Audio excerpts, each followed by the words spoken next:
Ay, que me han dicho que me la puedo quitar. Arratsalde-on, buenas tardes. Soy Idoia Mújica, soy la responsable de comunicación y divulgación del Centro de Física de Materiales. Lehenengo eta behin eskerrik asko hurbildu zaten guztiei. Hau hirugarren hitzordua daukagu. Comento que es la tercera charla que estamos celebrando en este ciclo de conferencias que sabemos de. Como os hemos venido contando, el Consejo Superior de Investigaciones Científicas es quien promueve estas charlas y aquí, desde el Centro de Física de Materiales, pues os las acercamos a Donosti y a todas vosotras y a todos vosotros. Hoy tenemos una charla que es de rabiosa actualidad y como está tan de actualidad y estamos todas y todos tan sumidos en todo este mar de información, nos parecía fundamental disponer de información de primera mano, de la mano de un experto, y estamos terriblemente agradecidas de poder tener entre nosotras a Luis Enjuanes. Luis Enjuanes ha trabajado en el campo de la virología durante más de 40 años y específicamente en los coronavirus durante 35. Yo por lo menos era de las que vivía sin saber lo que era un coronavirus y pues Luis lleva 35 años investigándolos. Actualmente es profesor de investigación y jefe del laboratorio de coronavirus en el Centro Nacional de Biotecnología del CSIC, que quizá os suene porque fue de donde salió una de las vacunas de marca española. Podría citaros cantidad de premios que ha recibido, de distinciones. Es virólogo senior distinguido por la Sociedad Española de Virología, por ejemplo, pero también ha recibido la medalla de mérito en la investigación y en la educación universitaria, que la concede el Ministerio de Ciencia e Innovación. Insisto en que es un verdadero placer disponer de él. No ha podido trasladarse a Donosti, que hubiese sido seguro para él también muy apetecible, pero va a conectarse a través de Zoom con todas nosotras y con todos nosotros. Y sin más, no quiero entreteneros ni quiero quitarle tiempo a Luis. O sea que bienvenido, Luis. Y lo dicho, muchísimas gracias por estar aquí, por dedicarnos este rato, que creo que nos va a venir muy bien a todos hablar desde la calma sobre esta pandemia y sobre este virus. Buenas tardes, Luis. Bueno, buenas tardes, muchas gracias. Por supuesto que me hubiera gustado viajar ahí, esa zona es muy bonita y a cualquiera le interesa, ¿no? Pero imposible, de verdad, en este momento, imposible. Si hubiera sido en diciembre, a lo mejor sí. Bueno, pues vamos a ver si pasamos un rato distraídos. Os voy a hablar de patologías causadas por el SARS-CoV y estrategias de protección frente al virus, aunque fundamentalmente lo voy a centrar en desarrollo de vacunas, porque también voy a comentar alguna otra cosita en la introducción. Bueno, mirad, los virus son grandes generadores de variabilidad genética. El número de partículas virales por mililitro de agua oscila entre 60.000 y 254 millones. En algunos lagos que hay en Alemania, depende de lo limpios que estén. Pero mediante el intercambio de genes entre el genoma de las células infectadas y los virus, estos promueven la mayor evolución conocida entre organismos superiores.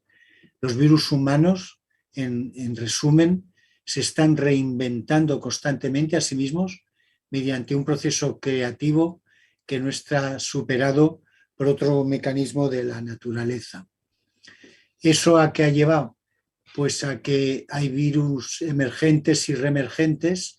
De hecho, entre el 2011 y el 2018, la Organización Mundial de la Salud ha identificado 1.483 brotes epidémicos en 172 países distintos. Estos brotes nos han traído a virus como el del ébola, el chikungunya, virus del Nilo occidental, dengue, zika y, cómo no, los 3 coronavirus estos mortales para el hombre. Nosotros no os los comento porque ya los conocéis, virus de la hepatitis, gripe y HIV. Hay varias vías de diseminación de los virus. Normalmente los virus están transmitidos por mosquitos, como el virus del Nilo occidental o el virus Zika. Hay otros que se transmiten por el aire y entre personas, justo como los coronavirus de los que nos vamos a ocupar, o directamente entre personas por contacto directo, como el ébola. En el ébola, si las personas están separadas por 2,5 metros, prácticamente no se contagian una a otra. Y también entre roedores y personas, como es el caso de los hantavirus. Ahora bien, ¿qué condiciona toda esta diseminación de los virus? Pues se ve que hay una relación que es muy importante, con el cambio climático. Lo que pasa que así datos de estos científicos más sugerentes, pues hay muy pocos. Por eso he tenido que acudir a un trabajo de epidemiología molecular del virus de la lengua azul, VTV en inglés. Este virus infecta a los ungulados y se hizo la siguiente observación. Desde el norte de África y también desde Oriente Medio, este virus vino hacia Europa del norte. Pero del virus hay varios serotipos. Aquí se indica serotipo 2, el 4, el 1, el 16, etc. Y justo en el mismo momento comenzaron a subir hasta arriba de Europa, hasta 800 kilómetros, todos estos serotipos a la vez. Claro, eso no se podía deber a que uno de estos serotipos hubiera mutado, hubiera cambiado sus propiedades y por la razón que fuese, posiblemente desconocida, fuese hacia arriba, porque fueron todos a la vez. Tenía que ser algo común a todos ellos y una posibilidad era la temperatura, que fuera subiendo en Europa notablemente, con lo cual el vector que lo distribuye pues también puede ir más arriba de Europa y transmitir el mosquito. El vector de este virus es el Culicoides imícola y este vector se mueve en estas zonas verdes que veis aquí, verde fuerte, entre el paralelo 35 sur y el 40 norte. ¿Y dónde está el virus? Pues justo entre las rayas estas amarillas, la de arriba y la de abajo, entre los mismos dos paralelos, porque claro, es el que transmite el virus con intensidad.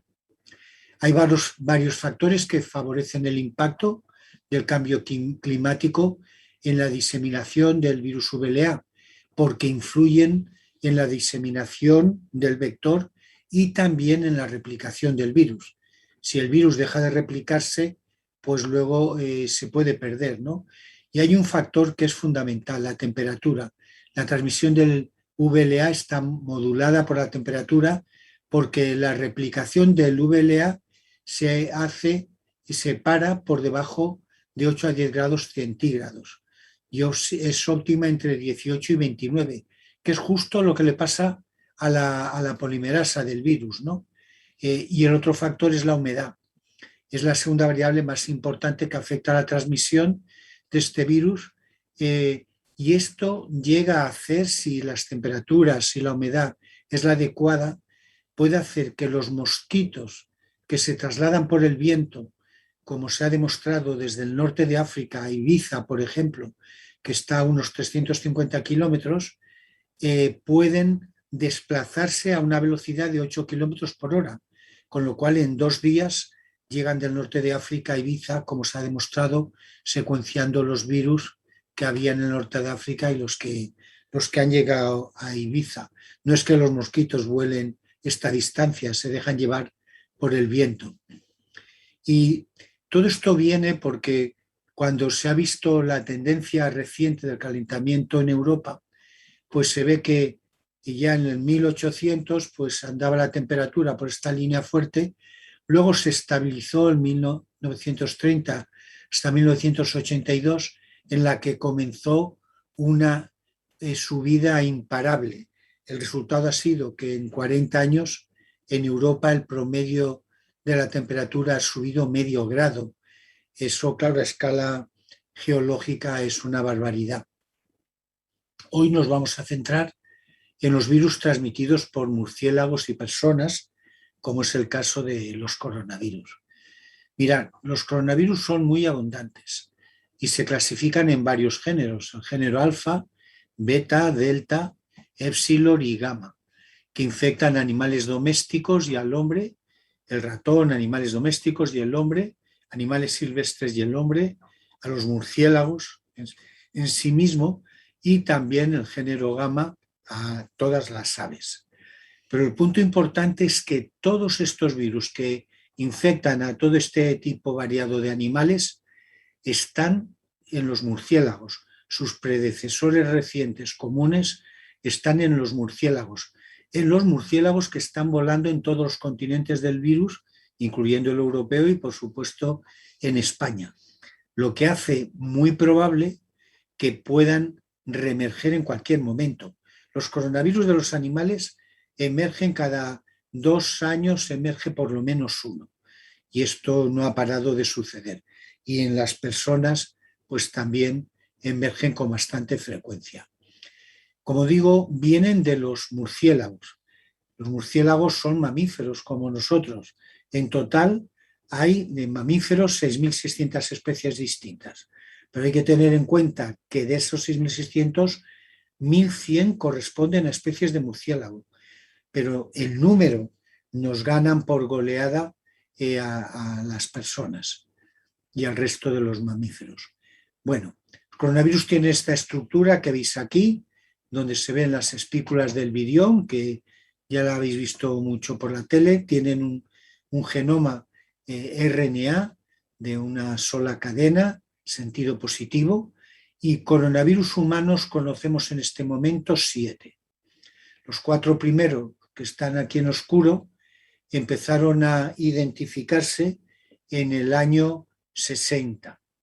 Y luego hasta hace 10 años han ido descubriendo varios, y aquí tenéis los 4 que nos infectan a día de hoy a todas las personas adultas de todas las partes del mundo. Pero la suerte es que producen simplemente un resfriado común de invierno, que es una gripe muy flojita. Pero los 3 en rojo, pues no, estos empezaron a darse a conocer en el año 2002, el SARS coronavirus que a veces llamamos 1, y hasta ahora, hasta el 2019, que ha aparecido el SARS coronavirus 2. Estos son mortales para el hombre. Mirad, en esta tabla se resume de una forma comparativa una información para que veamos las diferencias entre estos coronavirus mortales para el hombre. El del SARS-2 aparece en el año 2002. A lo largo de 7 meses que se estuvo diseminando, infectó a 8.000 personas y mató aproximadamente a 800, el 10%, y se traspasó a 29 países. El MERS coronavirus, este es el Middle East Respiratory Syndrome coronavirus, apareció en el Oriente Medio, en Arabia Saudita, 10 años después, 2012. Desde entonces, 2012 al 2021, que estamos ahora, ha infectado solamente a 2.650 personas, pero todas las semanas aparecen varios casos. Y, sin embargo, tomar nota de esto, ha infectado a 858, es decir, el 37%. Esto es una barbaridad. Hay muy pocas familias de virus que infecten, que maten al 37% de las personas que infectan. Y se han diseminado por 27 países. Luego veremos por qué. Y luego el SARS coronavirus 2, que emergió en el 2019, ha infectado a 250 millones de personas, matando a más de 5 millones. Esto supone el 2%. Menos mal que la mortalidad era baja, si no, con este número de infectados apañados estábamos. Y se ha extendido a 235 países. Por eso es una pandemia, ¿verdad? El primer SARS, el SARS-1, apareció, esto es China, en el sudeste asiático, en la provincia de Guangdong, y ahí cuando apareció la Organización Mundial de la Salud, en el área cerca de Hong Kong, dijo que cazaran todos los animales que se movieran por allí y los analizaran para ver si llevaban coronavirus. Y se vio que había 3, las civetas, los mapaches y los bisones. Pero los que tenían una altísima carga viral eran las civetas, que en China se servían en los restaurantes como una delicatessen. Y la observación que se hizo es que el virus en las civetas variaba genéticamente a alta velocidad, lo mismo que pasaba con el virus que había infectado a las personas. De hecho, es que tenían prácticamente la misma secuencia. Eso lo que nos indicaba que es que ni las civetas ni las personas eran el reservorio natural, que como hemos dicho eran los murciélagos. Por eso los habían infectado hace poco y estaba evolucionando el virus para adaptarse mejor al nuevo hospedador, ¿no? El otro virus, el segundo, 2012, el MERS, apareció en Arabia Saudita y en los países limítrofes. De ahí prácticamente casi solo ha salido para ir a la República de Corea del Sur, donde causó en muy poquito tiempo muchos estragos, afectó a unas 180 personas, pero es que mató a 80, ¿no? Y lo importante es que por su enorme mortalidad, la Organización Mundial de la Salud lo declaró entre los 10 virus más peligrosos de todo el mundo. Como veis, se ha infectado a muy poquita gente, pero como la mortalidad es del 37%, dijeron, si aprende a diseminarse, estamos perdidos porque va a matar a 1 de cada 3 infectados, y eso ya digo que son números muy altos. ¿Por qué desde el 2012 que apareció hasta ahora solo ha infectado a esa pequeña cantidad de gente? Y sigue infectando, ¿eh? Pues porque quien lo transmite bien a las personas son los camellos. Estos son el animal intermedio que hay. Se puede pasar de persona a persona también, pero esto solo sucede cuando ha habido un contacto muy íntimo, por ejemplo, cuando 2 personas han estado en la misma habitación de un hospital donde había un paciente infectado. El SARS coronavirus 2, pues todavía no sabemos de dónde viene y esto es un peligro. Sí que sabemos que el origen primigenio no estaba en los murciélagos, pero no se ha descubierto qué mamífero o animal intermedio se lo ha trasladado al hombre, porque el hombre tiene muy poco contacto con murciélagos y entonces no son buenos vectores para que nos lo pasen a nosotros.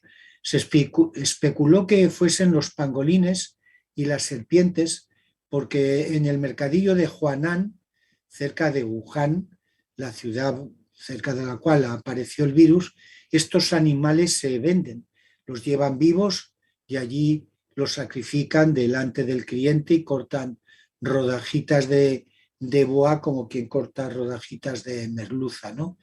Hay alguna evidencia experimental que hizo la sugerencia, pero la verdad es que esto no se ha podido demostrar.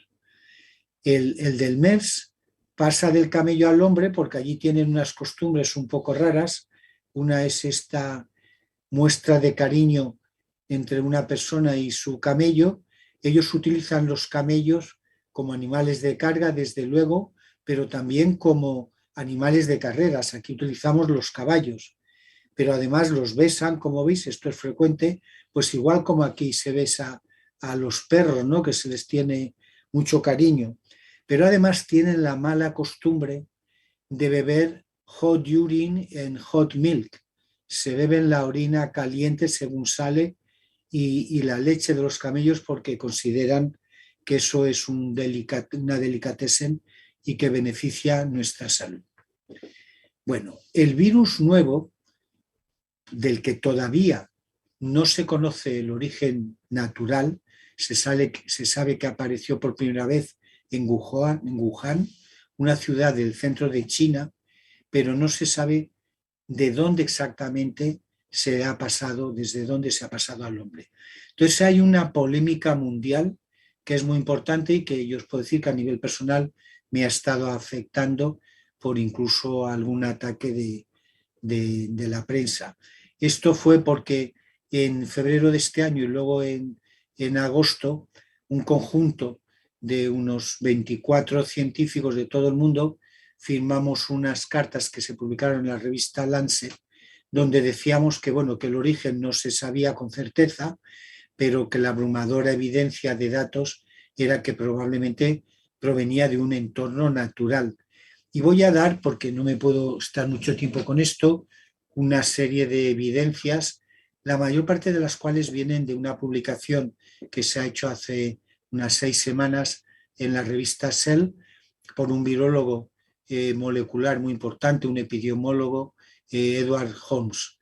En este trabajo, pero también lo mismo dicen otras publicaciones de Nature, lo que se describe es que todos los coronavirus humanos previos tienen un origen zoonótico. De los 7 que se conocen ahora, 6 ha quedado demostrado su origen zoonótico de los animales. Luego también la observación que los primeros casos del SARS-2 se localizaron en torno al mercado de Huanan, al norte del río Yangtze. El río Yangtze es un río que divide Wuhan en 2 partes, el norte y el sur, Y, sin embargo, mientras que el mercado húmedo de Huanan, donde apareció el virus por primera vez, está al norte del río, este río es el tercero más grande de todo el mundo. El Instituto de Virología de Wuhan, que es al que el expresidente Trump acusó que había soltado el virus o que se había escapado de allí, está al sur. Y como veréis ahora luego en un mapita, es muy poco probable que Wuhan es una ciudad que tiene 14 millones de habitantes si solo contamos el centro. Pero luego ahora os enseño un mapa. Pero el virus, no hay que hacer pensamientos raros, porque hay virus estrechamente relacionados con el SARS-CoV-2 que se han detectado en murciélagos y pangolines de muchas zonas del sureste de Asia, incluyendo China, Tailandia, Camboya y Japón. Mirad, si veis aquí a la derecha, esta zona gris más oscura, eso sería como el centro de la ciudad de Wuhan. Este es el río Yangtze. Y el mercado de donde se cree que salió el virus está al norte del río, pero el Instituto de Virología está al sur. Y cuando día a día se registraron los puntos donde se vieron las primeras apariciones del virus, se vieron que todos están en la zona norte, lo que hace bastante improbable que el sitio de escape fuera del laboratorio este de Wuhan. Ahí el problema es que trabaja una científica, colega mía, Chen Lixi, y ella está especializada en coronavirus de murciélagos y por eso de hecho la llaman la Bad Women, ¿no? Pero veréis esta observación molecular. Esto que hay aquí a la izquierda es la estructura del virus con la proteína de las espículas. Y cuando esta proteína interacciona con el receptor de la célula que veis aquí a la derecha, pues se produce la unión. Sin embargo, se quedaría ahí pegado, pero no se internalizaría dentro, a no ser que hubiera un corte proteolítico en la proteína S que forma estas espículas. ¿Y qué es lo que pasó? Mirad, la estructura molecular de la proteína S es aproximadamente esta que veis aquí. Pero si estiramos la cadena de proteína hacia la mitad, tiene un sitio de corte proteolítico, en el caso del SARS-CoV-2. Y para que la proteína se pueda activar para proceder a su internalización del virus, aquí tiene que darse un corte proteolítico que es dependiente de una proteasa que se llama furina. Y que, os digo una cosa muy importante, esa proteasa está en todos los órganos del cuerpo humano. El virus SARS-CoV-2, en la mitad de la proteína S, tiene 4 aminoácidos básicos y en la mitad de ellos es donde se produce el corte por la proteasa furina. ¿Qué pasa? Que como esta proteasa está en todos los tejidos, pues entre donde entra el virus ya corta la proteína, con lo cual está el virus activado y puede infectar cualquier otro órgano, porque en cualquier órgano que entre tiene esta secuencia susceptible a la furina. Sin embargo, el virus con el que trabajaba Chen Lixi en el Instituto de Virología de Wuhan es el RAT-G13, que no llevaba esta secuencia. Entonces, a ver qué ha pasado aquí. Y además, ocurre otra cosa. Noto algo raro. ¿Veis la pantalla del mismo tamaño que antes, no? Sí, probablemente sí. No hay que hacer especulaciones muy raras, porque estos 4 aminoácidos básicos están en muchos virus que infectan a las personas. Los virus Hong Kong University 1A y 1B infectan a las personas y también llevan estos 4 aminoácidos básicos que facilitan el corte. También hay otro virus humano respiratorio, el C43, que también tienen esta secuencia. Incluso la mayor parte de los ratones, por ejemplo. Por tanto, dado que los coronavirus recombinan mucho entre sí, pues nos podemos infectar por un virus que venía de los murciélagos o de cualquier animal por alguna razón y luego recombinar con otro coronavirus humano respiratorio que teníamos en nuestro organismo.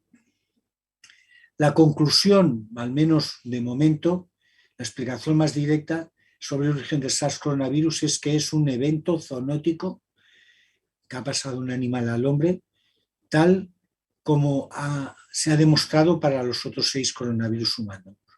Por el momento, no hay ninguna evidencia de que el SARS coronavirus se haya creado en un laboratorio. No obstante, para ser rigurosos, la posibilidad de un accidente de laboratorio no se puede excluir completamente. ¿Qué pasa cuando un coronavirus de esto respiratorio mortal para el hombre entra por vía respiratoria? Pues que al final el virus puede acabar en un alveolo, esto es un alveolo, donde infecta a las células epiteliales, pero también a los macrófagos. Los macrófagos infectados por un coronavirus se activan y empiezan a soltar factores inflamatorios que tenéis aquí puestos en rojo. Lo malo es que estos factores inflamatorios, muchos de ellos son lo que se llama quimioatrayentes. Atraen aquí al sitio de la infección a células del sistema inmune como neutrófilos, más macrófagos, linfocitos T de diversos tipos, etc. Y lo que ocurre es que si cerca de un alveolo infectado pasa un capilar y por esta capilar está circulando la sangre, en ella hay neutrófilos y cuando huelen el factor que los quimioatrae, se extravasan, entran en el alveolo, causan una tormenta de citoquinas, con lo cual se empiezan a destruir las células infectadas y también los virus, pero también células no infectadas, se produce una superinflamación que acaba con un encharcamiento del alveolo, esto se llama edema, no se puede intercambiar oxígeno y el animal o la persona infectada pues se muere. ¿Cuáles creo yo que son algunas de las propiedades peores de este virus? Hay muchas, este virus tiene muchas estrategias. Una es que produce una infección asintomática frecuente, el más del 14% de las personas infectadas. ¿Y eso qué consecuencia trae? Pues que uno se infecta, no tiene síntomas, no tiene fiebre, respira bien, se va a trabajar y distribuye el virus por toda parte. Es una buena estrategia. La otra es que altera nuestro sistema inmune. Incluso llega a confundirlo y hace que tengamos un fenómeno de autoinmunidad que destruye nuestras propias defensas, como ahora volveré a comentar. Pero tal vez a mí la propiedad más negativa es esta que os he comentado del politropismo del virus, debido a que la proteína S, por incorporación de este sitio de corte proteolítico porfurina, hace que entre donde entre el virus, se corta la proteína S y antes de salir ya sale cortada, con lo cual puede pasar del cerebro a cualquier órgano.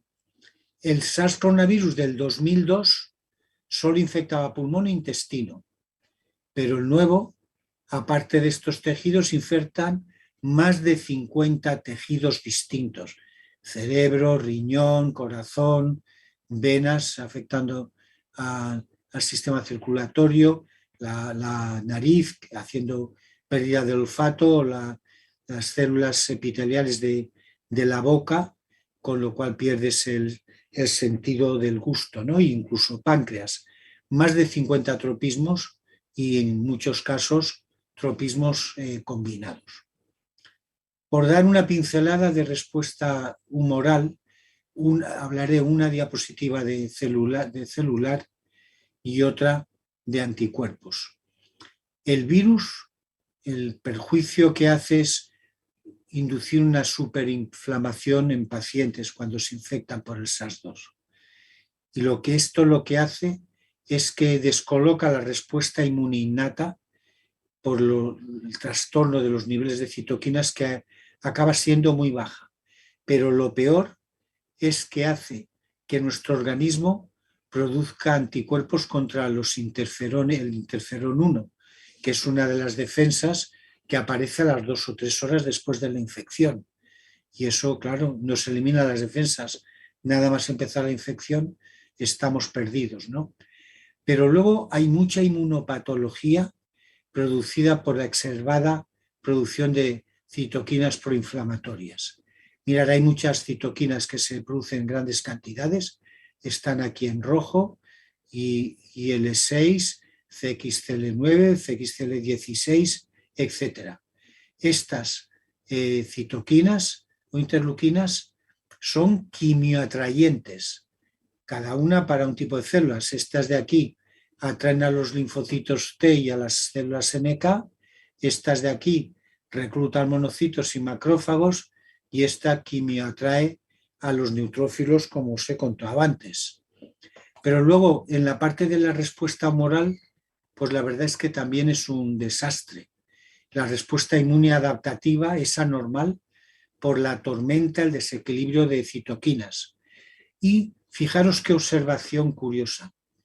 Si nosotros analizamos en un hospital pacientes que han sido internados en el hospital, pero un grupo que está convalesciente y que se recupera, y luego otro grupo que se agrava y fallece, los dos producen el mismo nivel de anticuerpos. Pero cuando uno ve contra qué van, el paciente que se recupera hace anticuerpos que van contra las espículas del virión y que son neutralizantes. Sin embargo, aquellos pacientes que mueren, la mayor parte de los anticuerpos los hacen contra una proteína interna del virión, con lo cual no son neutralizantes. Por eso no defienden bien a la persona infectada. Hay defectos en la maduración de los anticuerpos y en las células memoria, que el sistema inmune está completamente traslocado. ¿Qué es lo que hacemos nosotros? Bueno, pues 2 cosas fundamentalmente en nuestro laboratorio, de hecho 3, pero voy a hablar solamente de las vacunas. Las 3 son, pues, diseño de anticuerpos monoclonales neutralizantes en el contexto de un proyecto europeo, antivirales, tenemos 3 estrategias, pero no voy a tener tiempo de hablar de eso, y las vacunas. Vacunas hay de muchos tipos. Si hago un resumencito, están estos 5 tipos que veis aquí. Unas son las activadas, que están basados o en virus purificado, inactivado químicamente, o en una proteína como la proteína de las espículas. Pero lo que está, vamos a decir así, muerto, induce muy baja inmunidad, particularmente en mucosas. Os voy a decir, porque eso es clave para esta presentación, que como muchos sabréis, a lo mejor probablemente mejor que yo, hay 2 tipos de sistema de inmunidades, ¿no? La inmunidad interna, la que se llama la sistémica, que es la que nos protege en los órganos internos, y esa se induce muy bien con inyecciones intramusculares. Pero nosotros lo que necesitamos no es proteger los tejidos internos, necesitamos proteger las mucosas de nuestro organismo, aquellos espacios abiertos al exterior. Y ese tipo de inmunidad en mucosas se induce por otros mecanismos y tiene otras características. ¿Dónde va el virus? Al tracto respiratorio. ¿Dónde hay que proteger? En el tracto respiratorio. ¿Dónde se induce esta inmunidad? Bien, en el propio tracto respiratorio. La inmunidad en mucosas está compartimentalizada. Se induce en aquellas mucosas, si das el antígeno vías respiratorias, en las vías respiratorias, si lo das en el tracto entérico, en el tracto entérico. Si te inmunizas un ojo, se te inmuniza ese ojo, pero no el otro, porque está compartimentalizada. Solo en la mucosa que inmunizas tienes la inmunidad. Luego, durante toda la vida han habido vacunas vivas, atenuadas, como la de la polio, muy efectiva, prácticamente ha erradicado la polio, son altamente inmunogénicas, pero tienen problemas de seguridad, porque son vivas. Y los virus, como sabéis, sobre todo los RNA, evolucionan muy a prisa y nunca puede uno estar seguro.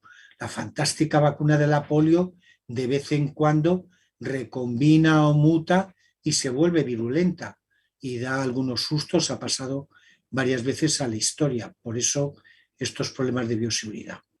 Otras vacunas, como sabéis muy bien, están basadas en vectores virales como los adenovirus.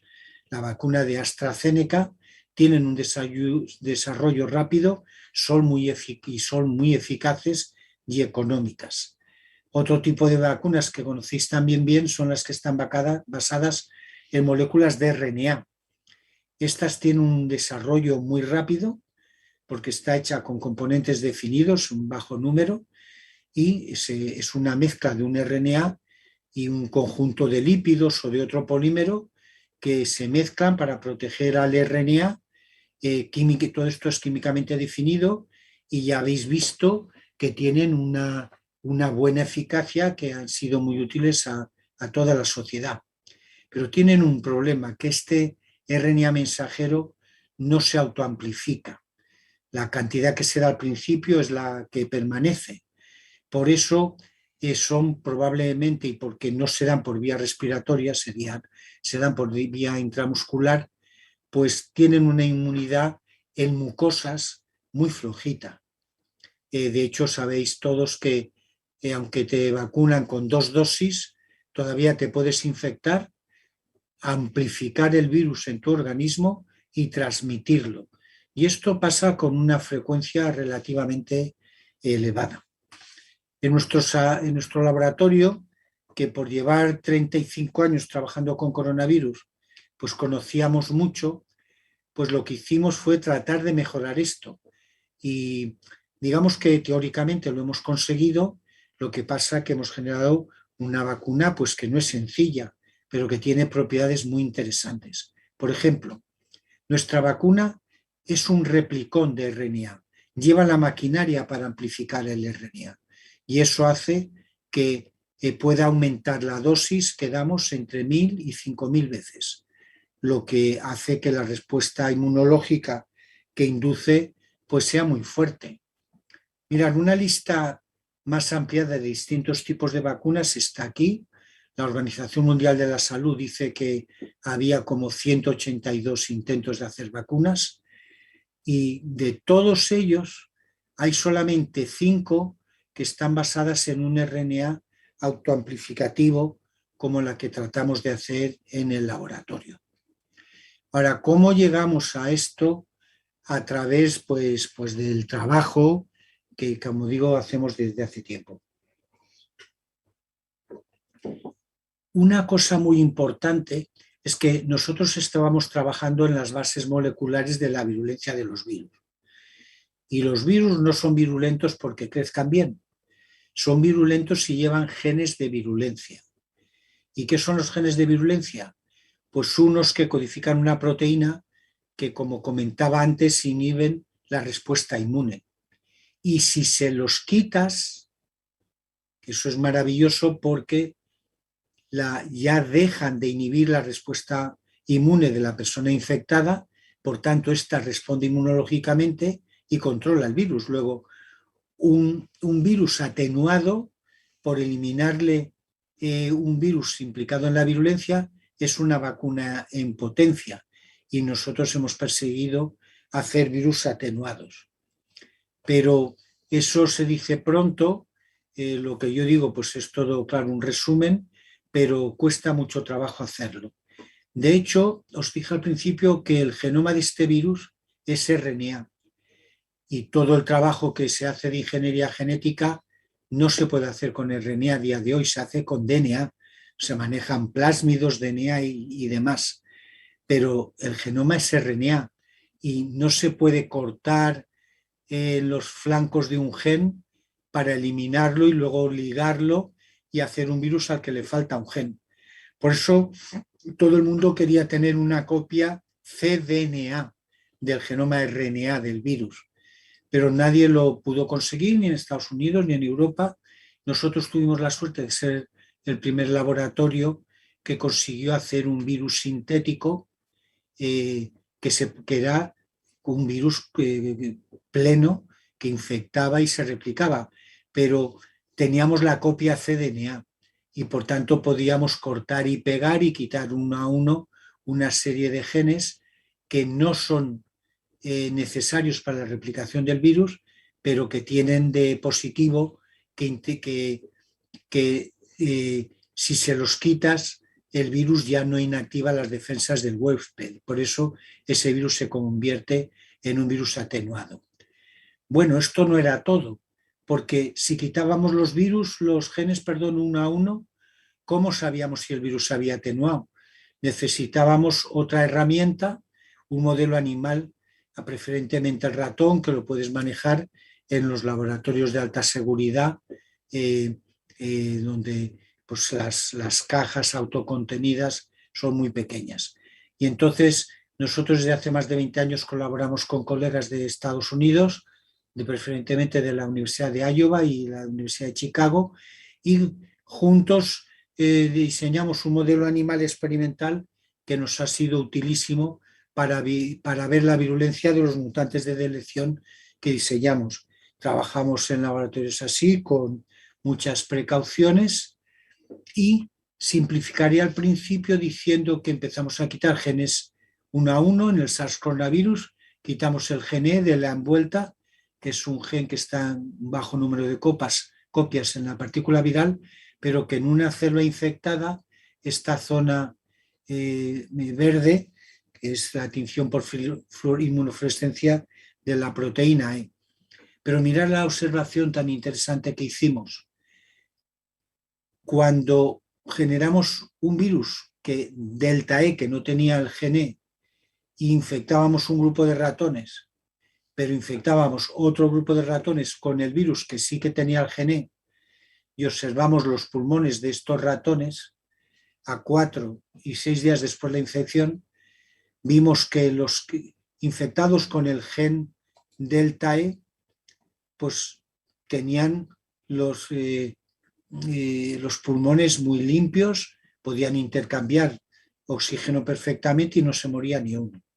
Pero los que infectábamos con el virus virulento, pues mirar qué infiltración, estas células oscuras son todo células del sistema inmune que van a defenderte, y lo que hacen es causar una acumulación de citoquinas proinflamatorias que causan una inflamación muy grande, un encharcamiento. Esto se llama edema pulmonar. Los ratones o las personas no pueden intercambiar oxígeno y se mueren. O sea, he creado una vacuna, y entonces lo que hicimos es comprobar si realmente la tenemos. Para ello cogimos dos grupos de ratones. A unos no los infectamos, que es esta línea de aquí y esta de aquí. Y a otros, la línea roja, los vacunamos. Y 3 semanas después hicimos un desafío de esos ratones con una dosis letal del virus, a ver si estaban infectados. Los que no estaban vacunados perdían peso rápidamente, y cuando mirábamos cuántos habían sobrevivido, a 4 días no quedaba ni uno. Sin embargo, los inmunizados con el virus delta E, que le faltaba el gen E, no perdían peso y la supervivencia era del 100%. Pero entonces vimos a ver este mutante de delección que se había generado, si se replicaba o no, en comparación con el virus de origen, columnas azules, el mutante columnas rojas, y vimos que los dos producían el RNA genómico del virus y los mensajeros, lo cual era esencial para que este virus codificase las proteínas, formara un virión y pudiera inducir una protección. Pero la observación más importante fue esta. Vimos a ver si esto, que es un replicón, se propagaba o no. El virus silvestre, a días 3 y 6 después de una infección, se propaga muy bien, 1 millón de partículas infectivas, pero al que le habíamos quitado el gen E, columnas naranjas, este no crecía, no se diseminaba. Eso es importantísimo, porque si tú haces un virus atenuado, él con el tiempo revierte a virulento, entonces no lo puedes aconsejar como vacuna. Pero si es un virus que no se puede diseminar, si no se puede diseminar, ya no es un virus. se replica, sí, es un replicón, que es como le llamamos, un replicón RNA, derivado del genoma del virus. Al principio seleccionamos un gen, L, para aumentar la seguridad seleccionamos 2, 4 o 5 genes. Eso cada uno aporta una característica de seguridad, pero no me puedo entretener ahora. Siendo la principal la que os he dicho, que no se puede pasar de célula a célula, ni siquiera a la vecina, ¿no? Entonces vimos estos mutantes de deleción si inducían protección, todos los que habíamos sintetizado, inmunizamos con cada uno de ellos distintos grupos de ratones o no los inmunizamos, las columnas grises, y seguimos a distintos tiempos después de la infección la pérdida de peso. Si no estaban inmunizados, perdían peso rápidamente, supervivencia, al día 7 no quedaba ni uno. Si estaban inmunizados, ganaban peso y supervivencia con todos los mutantes de deleción 100%. Pues bueno, teníamos un candidato a vacuna. Pero os he contado, este coronavirus es un virus citoplásmico. Si tú infectas una célula, en el citoplasma hay unas vesículas que están llenas de virus y esas vesículas se mueven hacia el exterior y lo sueltan todos los virus al exterior. Sin embargo, el replicón que hemos quitado, la proteína E, en el caso del virus MERS de Oriente Medio, también produce unas partículas análogas a virus, que por eso las llamamos VLPs, virus-like particles. Estas no salen de la célula, pero aunque rompamos la célula y las saquemos, no son infectivas. Por tanto, este virus no se puede diseminar y es, por tanto, un replicón, no es un virus, el replicón RNA seguro que utilizamos como base de vacuna. Una observación pues, muy interesante fue que vimos qué tipo de inmunidad inducía. Y entonces cogimos dos grupos de ratones. Uno que inmunizamos con el mutante que le faltaban 5 genes o no los inmunizamos, las columnas negras. Después de inmunizarlos esperamos 3 semanas. Hicimos un desafío con una dosis letal de virus, 10 a las 5 unidades formadoras infectivas, de placas infectivas. Si no estaban inmunizados, el virus crecía días 2, 4 y 6, porque no estaban inmunizados, pero si estaban inmunizados con este mutante de deleción, pues a día 2, 4 y 6, columnas naranja, no había ningún virus. Es que no deja crecer al virus, el ratón que lo hemos inmunizado con una sola dosis. Por eso este tipo de inmunidad que induce nuestro candidato, al menos en los modelos animales que estamos utilizando, el ratón, pues es esterilizante porque no deja que el virus crezca, ¿no? El resumen es que hemos preparado 2 versiones de la vacuna. Las 2 están basadas en un replicón. Una está basada en estas VLPs.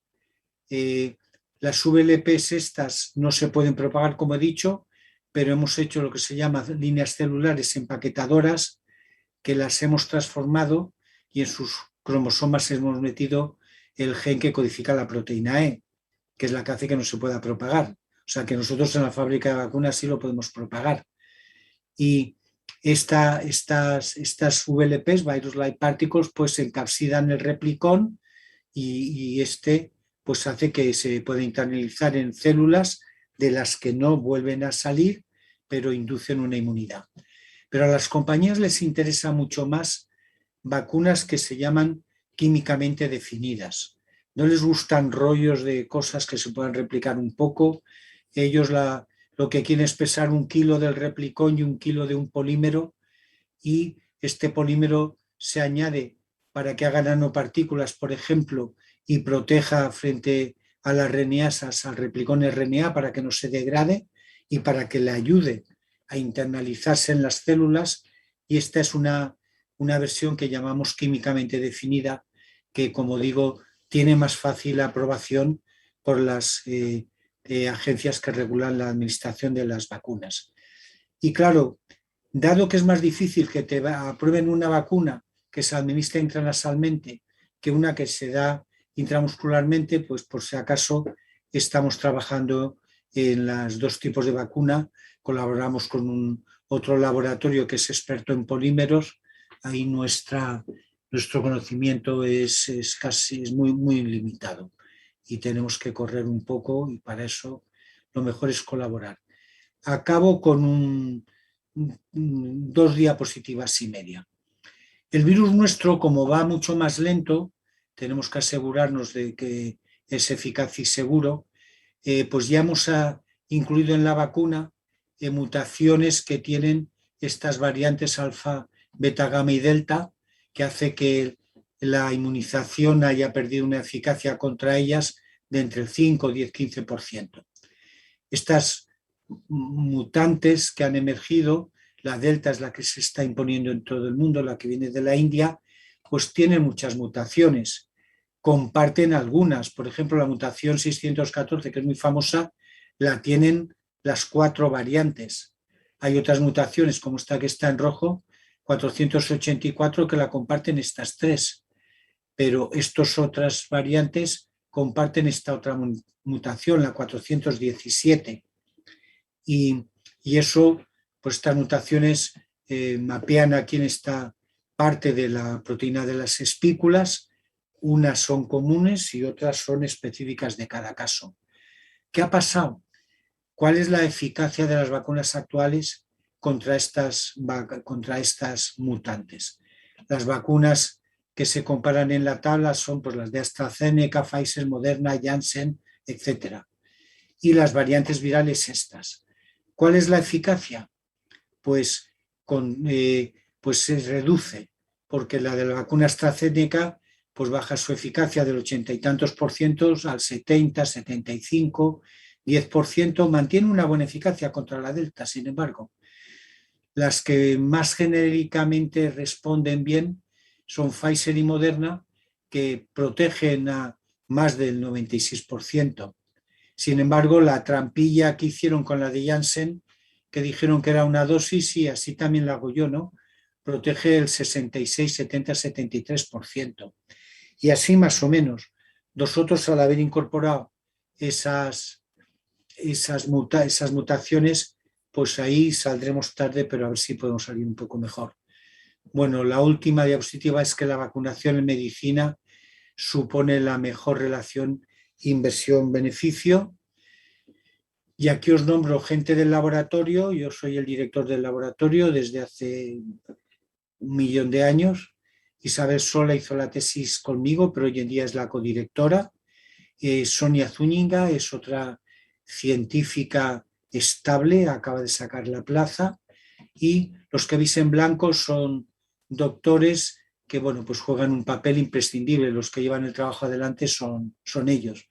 Y de colaboradores exteriores resalzaría al grupo que os he dicho de la Universidad de Iowa, de Stanley Perman, y fundamentalmente las otras colaboraciones casi todas han intervenido en aspectos de diseño de antivirales.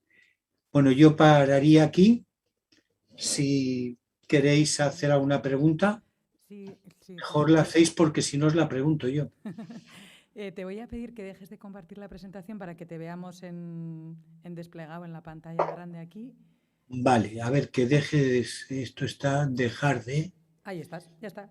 Estás ya, perfecto. ya he Estás en dejado, verde. ¿no? Vale. Y te voy a dar las gracias, bueno, yo a título personal porque soy química y me ha encantado la charla. Hay gente aquí que seguro que tiene muchísimas preguntas y me ha parecido una charla brillante y necesaria. Además, creo que ha estado muchos mensajes muy claros y mucha parte técnica que creo que es imprescindible a día de hoy. Entonces voy a abrir la ronda de preguntas y si no te bombardearé yo misma. Pero creo que tenemos ya alguna pregunta. Sí, buenas tardes, señor Juanes. Me gustaría saber, por favor, estamos en un momento de bastante incertidumbre, se acercan las Navidades, hay gente que está muy preocupada sobre cómo van a ser, si podremos estar con nuestras familias, ¿no? Usted, como experto, me gustaría saber cómo cree que serán, dentro de lo que pueda saber a día de hoy, estas Navidades. Si cree que debería haber algún tipo de restricción, ¿cuál sería? Y luego, por otro lado, ahora está habiendo también mucha polémica sobre el pasaporte COVID. Hay políticos de determinadas comunidades autónomas que ya están empezando a solicitar a la justicia imponer este pasaporte COVID. No sé usted, como experto, con el porcentaje tan alto de vacunación que tenemos ahora mismo aquí en España, si lo ve necesario que se implante el pasaporte COVID o no. Muchas gracias. Bueno, yo sobre las restricciones, si yo fuera el alcalde, desde luego las impondría muy fuertemente, porque es una pena que hayamos estado por dos veces teniendo el número de infectados por 100.000 habitantes, lo habíamos bajado casi por debajo de 40, y que luego volvió a haber una onda tremenda con más de 800 infectados por 100.000 habitantes. Eso fue una auténtica pena. Perdimos la oportunidad cuando ya tienes un número de gente infectada que puedes controlar sus contactos, etcétera, con mayor facilidad, lo estropeamos. Y ahora lo estamos volviendo a estropear otra vez. Lo que está pasando se debe a la apertura que hay, porque el virus D, por ejemplo, mutante D, pues ya estaba antes circulando por ahí también y no habíamos tenido este problema así. Entonces, ahora ya en muchas partes del mundo se están imponiendo otra vez restricciones, porque es que países tan adelantados como Alemania, ya veis los números que están teniendo otra vez. Van por entre 200 y 300 infectados por 100.000 habitantes. O sea que yo no tengo la más mínima duda. No mejorará la economía hasta que no mejore la sanidad, particularmente en España, que dependemos desgraciadamente tanto del turismo. Si arreglamos la sanidad, veréis cómo se arregla automáticamente la economía. Y la segunda pregunta es así como un poco técnica, el tema del pasaporte. Bueno, yo es que más que contestarte al tema del pasaporte, yo me apunto a un bombardeo en cuanto sea lo de protección. El pasaporte tiene una cosa que es muy buena, y es que, como sabéis, hay un porcentaje de gente, a Dios gracias, en España es pequeñísimo, es mucho más pequeño que en cualquier otro país.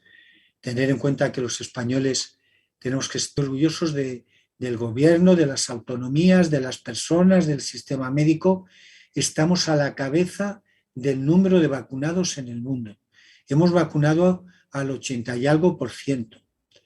Más no era posible, porque un 14% de los niños con edades de 3 a 16, 17 años no teníamos vacunas aprobadas para ellos.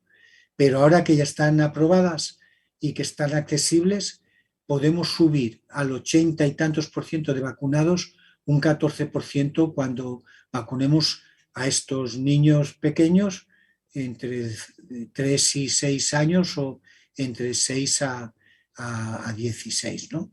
Es muy importante, pero no debemos, pero recordar que hay un concepto muy importante. Las vacunas que tenemos ahora son fantásticas porque nos han inmunizado y protegido frente a patologías fuertes y la muerte y la hospitalización, pero no nos evitan completamente la infección. Hay un porcentaje importante de la gente vacunada que se puede infectar y reproducir el virus. Si encima hay gente que no se quiere vacunar, pues la verdad que nos estropea los números. El esfuerzo que estamos haciendo el resto de la población y todos los gobiernos y sistemas médicos nos lo destrozan. Adolfo García Sestre, un español que está en Nueva York, él dice ahora la epidemia, la pandemia, la onda que nos viene es la de los no vacunados, porque el 70% de los que se están infectando ahora es que no están vacunados. Entonces, ¿cómo podemos combatir eso? Pues bueno, si tú no quieres, no te vacunes, pero si no te vacunes no entras en un local determinado, o como hacen en Francia, no puedes trabajar para el gobierno, etcétera, etcétera. Es que, claro, es muy bonito decir, yo hago lo que me da la gana, tú vacúnate, procura aumentar la inmunidad de la población, que a mí no me da la gana vacunarme. Tú haces una contribución, pero claro, ¿qué le ha pasado a muchas de esas personas que no se han querido vacunar?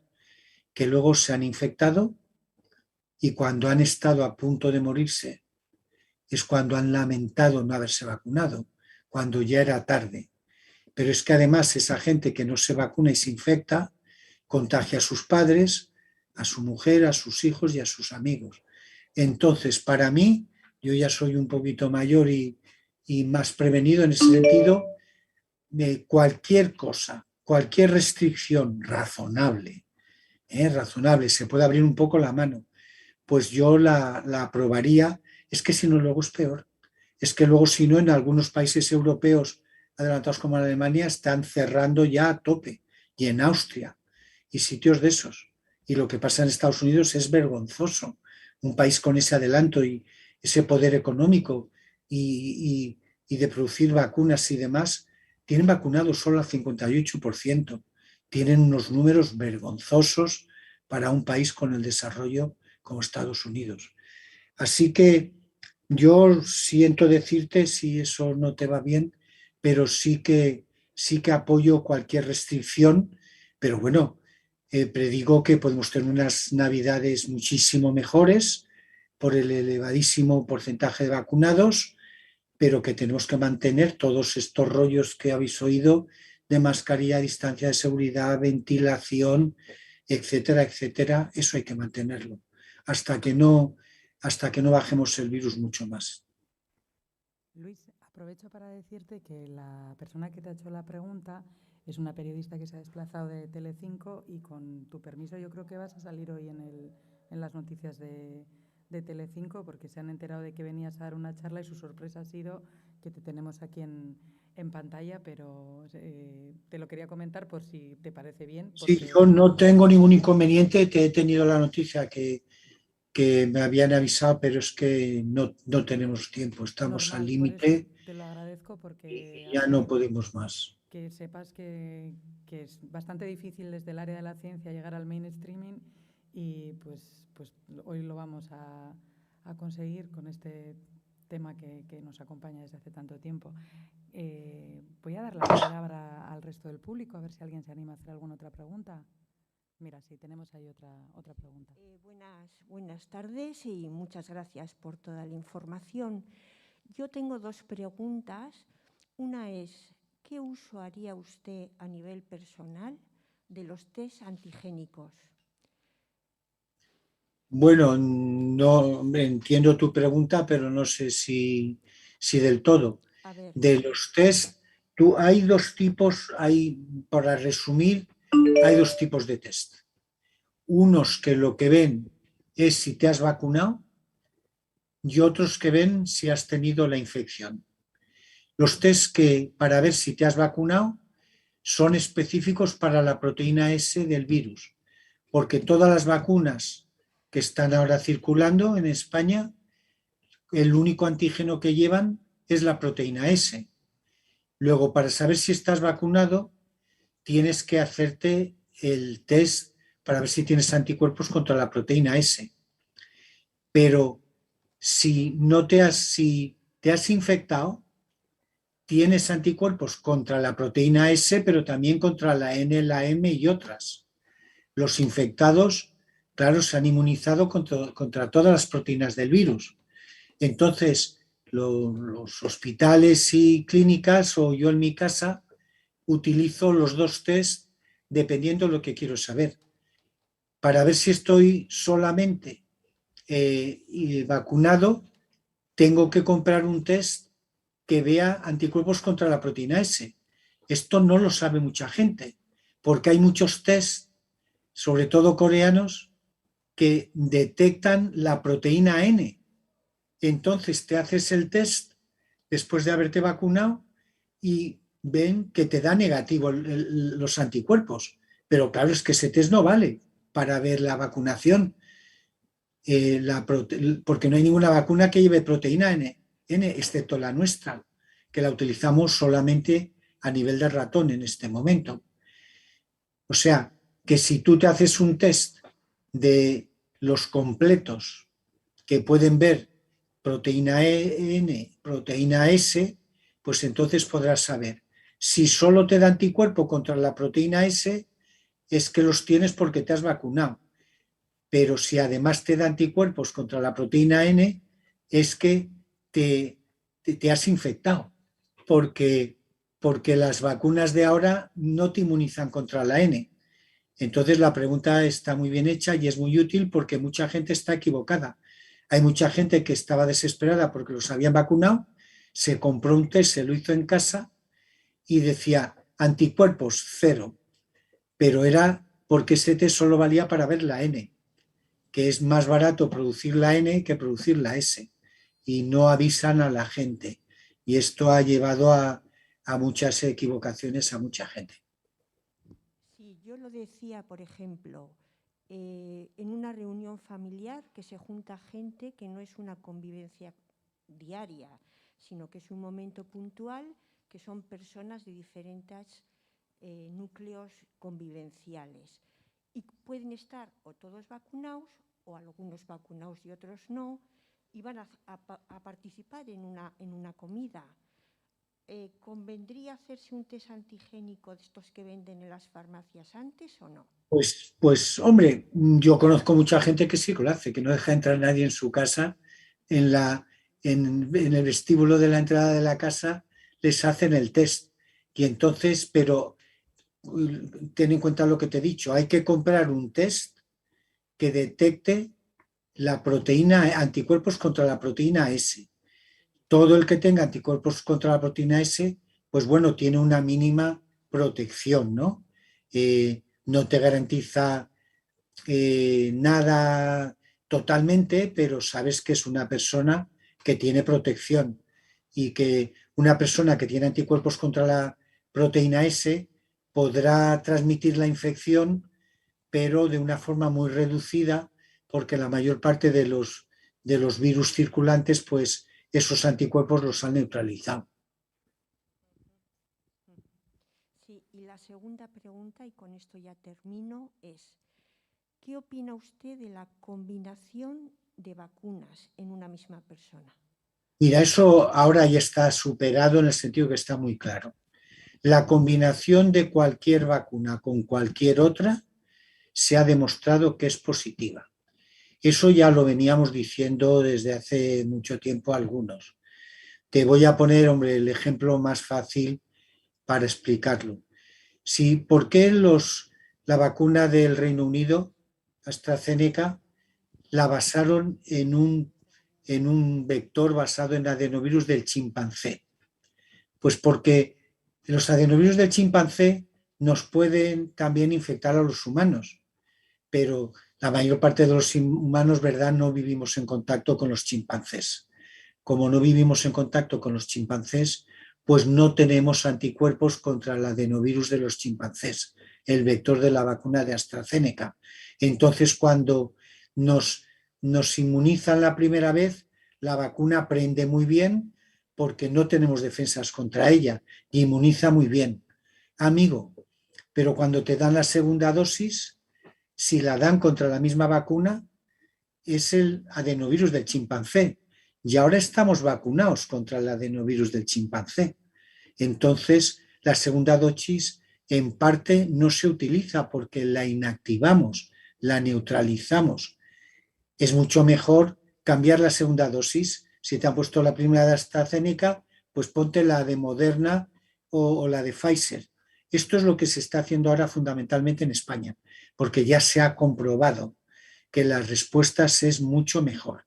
Siempre combinar vacunas distintas, de naturaleza distinta, para que la primera dosis no inmunice contra la segunda. Si te has puesto la de adenovirus y luego te pones una que es de RNA, pues no interfiere la inmunidad que te ha inducido la primera vacuna contra la segunda.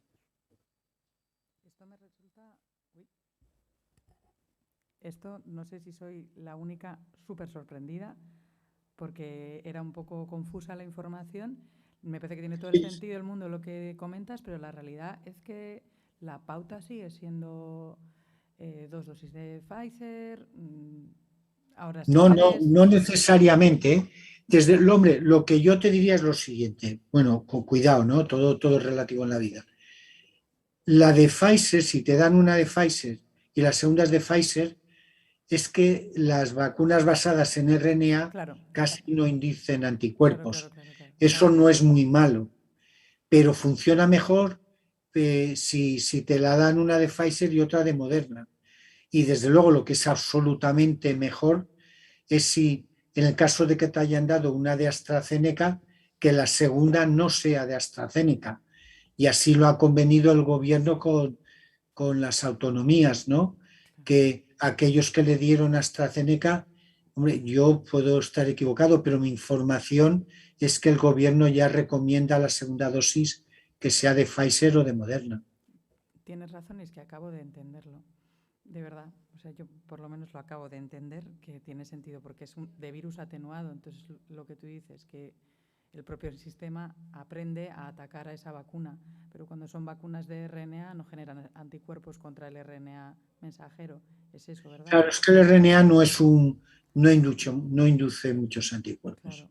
pero el adenovirus que va cargado de proteínas, claro, induce una inmunidad muy fuerte. ¿Alguien se anima? Mira, otras 2, 3 preguntas más, Luis. Si podemos seguir robándote un poquito de tiempo. ¿Nos vamos a tener que vacunar todos la tercera dosis?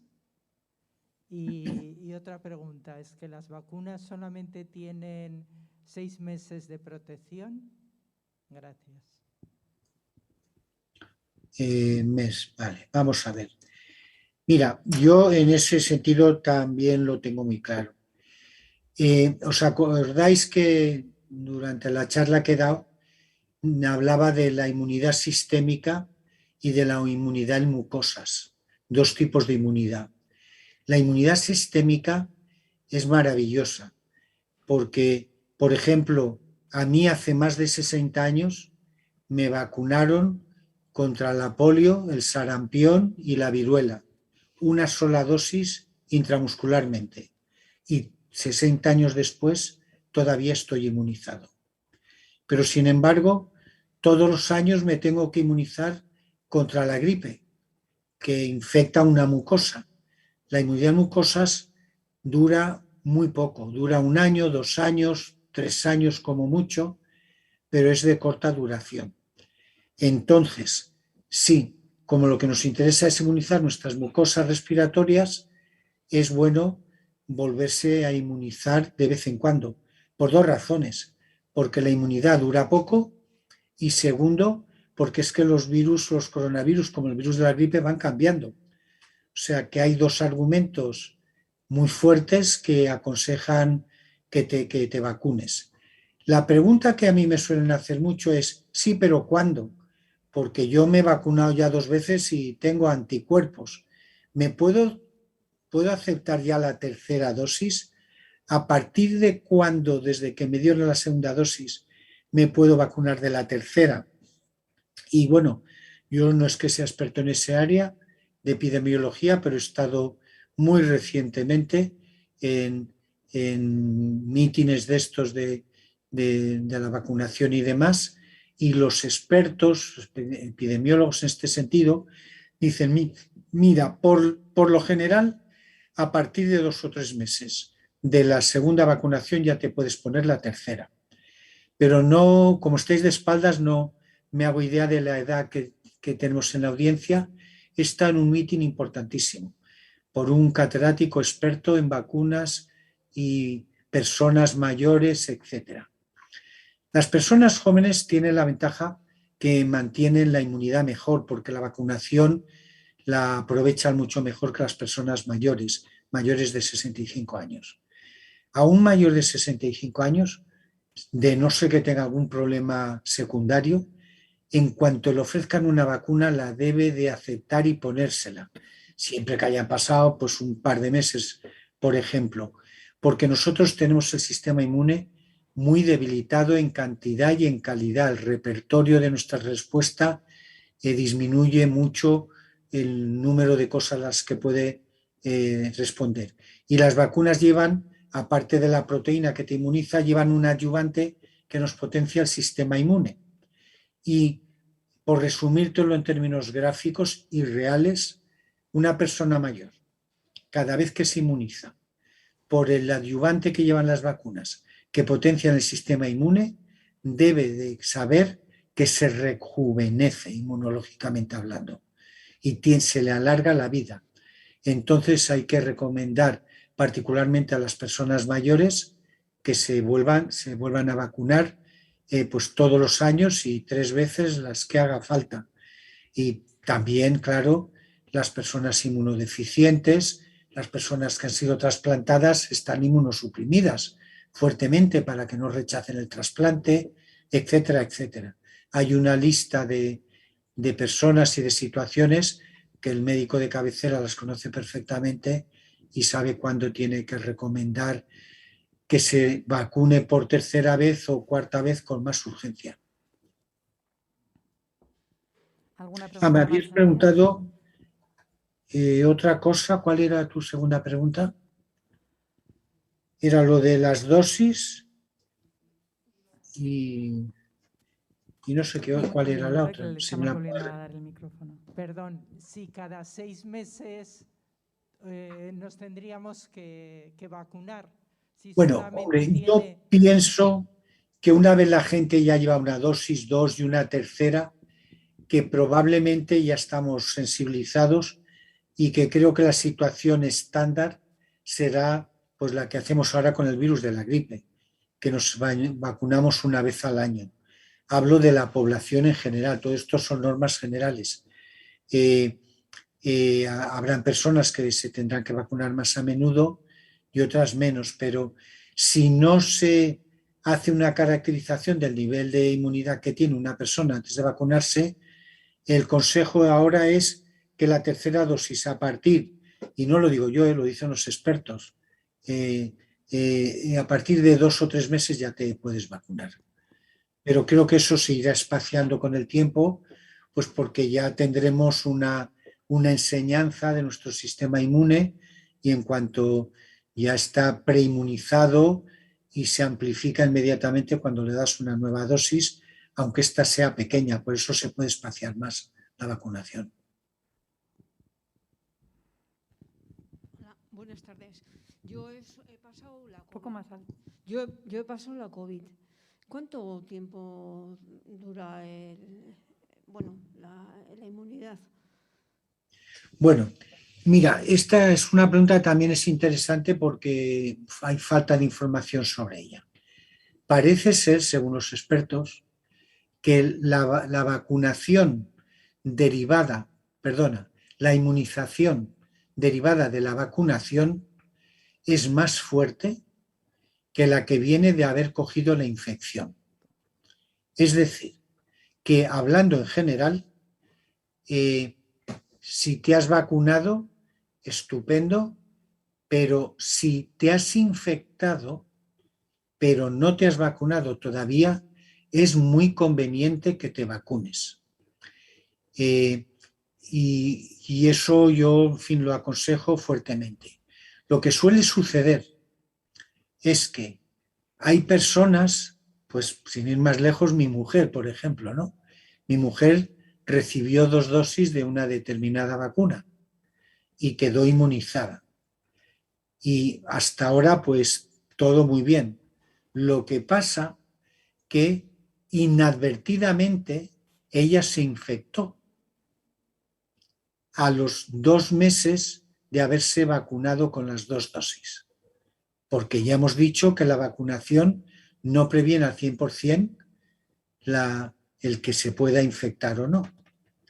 Entonces, esta persona que se había vacunado con 2 dosis y que luego se infectó, que prácticamente no se llegó ni a enterar, solo que perdió un poquito de sentido del gusto.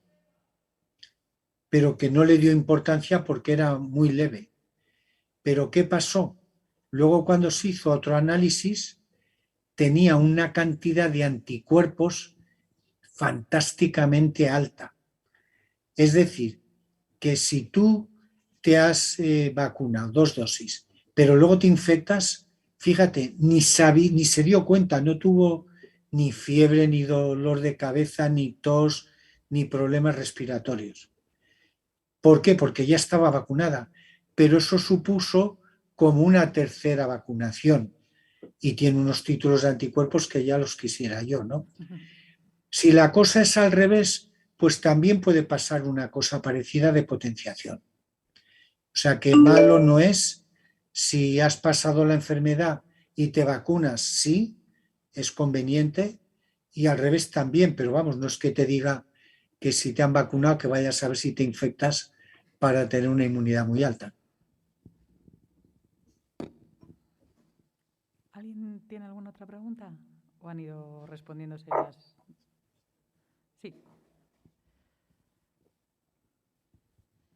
Bueno, buenas tardes, muchísimas gracias. Yo soy médico geriatra y sí que quería preguntarle, bueno, el caso al revés de lo que acaba de comentar, hemos tenido personas que se han infectado y después las hemos vacunado, ahora vacunadas con la tercera dosis. Estamos teniendo medidas de restricción con personas que han resultado contacto estrecho de personas que han resultado positivas. Entonces, ¿qué probabilidad hay que estas personas contacto estrechos puedan manifestar la infección, la enfermedad? Y si efectivamente hay que mantener estas medidas de restrictiva, de aislamiento tan extremas cuando están ya vacunadas Bueno, yo en una casa que todos están vacunados, si luego o se están vacunados en la familia esta, pero luego va un pariente que se ha infectado pero que todavía no está vacunado, pues hombre, tomaría precauciones, pero no le veo problema porque en ese momento todo el mundo tiene un nivel de inmunidad. Pero eso no quiere decir, como ya me manifesté claramente con la primera pregunta, que en cualquier reunión familiar que empiece a ser un poquito numerosa, yo haría un esfuerzo enorme por hacer un arreglo de mesas y mantener las distancias. Hay algo que es muy económico, que es mantener la ventilación. En invierno cuesta, pero mantener una renovación del aire, periódicamente abrir las ventanas un rato para que el local se ventile. ¿Por qué creéis que la gripe aumenta en invierno? Pues porque estamos todos dentro de una habitación encerrados. En verano la gripe no se propaga porque vivimos al aire libre. Hay otros factores, que la temperatura es más alta y eso inactiva el virus de la gripe, pero en verano estamos en espacios abiertos, en la playa, y la concentración de virus es muy baja, pero en invierno todos en la misma habitación. En fin, resumiendo, bueno, tú eres médico y ya tienes una elevadísima formación. Yo, a pesar de todo, yo si algún fin de semana voy a algún restaurante, a una hora procuro ir a la zona de terraza, si tienen calentadores de estos. Evito al máximo comer dentro. Y de hecho lo que procuro es no ir, ¿no? Pero si voy a comer con amigos, procuro ir a mediodía más que por la noche y estar en espacios de exteriores o sitios que tuviesen partes opuestas del recinto, que tengan una corriente moderadita de aire, pero que la tengan. Eso en este momento es muy aconsejable en todo el mundo. Y más vale abrigarse bien con un anorak y estar en un recinto que haga un poquito más de frío, pues te abrigas bien dentro y no te quitas el anorak y comes. Esto es lo que yo, como aquí trabajo en la Universidad Autónoma de Madrid, voy a comer al restaurante de estudiantes con los colegas Allí tienen 2 puertas abiertas, una en cada lado. Hace un poquito, por no decir bastante frío, y no nos quitamos el anorak. Pero no protestamos porque hayan abierto las 2 puertas. Es que tienen la obligación de hacerlo porque es lo que se recomienda. Pues yo creo que con esta pregunta ya vamos a darte las gracias con un fuerte aplauso, Luis. Muchísimas gracias, de verdad. Gracias a vosotros por la atención. Por tu tiempo, que sabemos que es muy valioso. Y sin más, despediros, y no sin antes deciros que el viernes que viene volvemos a tener charla. Luis, si te estás interesado, vamos a hablar de mitos en la alimentación. Ya sé que tu tiempo es oro, pero para que sepas que supongo que conocerás las series de ¿Qué sabemos de? Vamos a traer una bonita. Ya me gustaría, pero eso para mí es un lujo Lo estos sé, días. Lo sé. Por eso, de verdad que te lo agradecemos de corazón. Desde aquí, desde Donosti, recibe todo nuestro cariño y agradecimiento por esta charla. Eso sí, el año que viene me invitáis y a ver si puedo ir. Estupendo. Tú, lo vamos a hacer al revés. Cuando tú puedas, dices, me quiero cobrar aquella invitación que no pude ir y te vienes. Y te recibiremos encantadas. Estoy grabándolo. Vale, hasta luego. Un abrazo. Muchas gracias, Luis. Agur.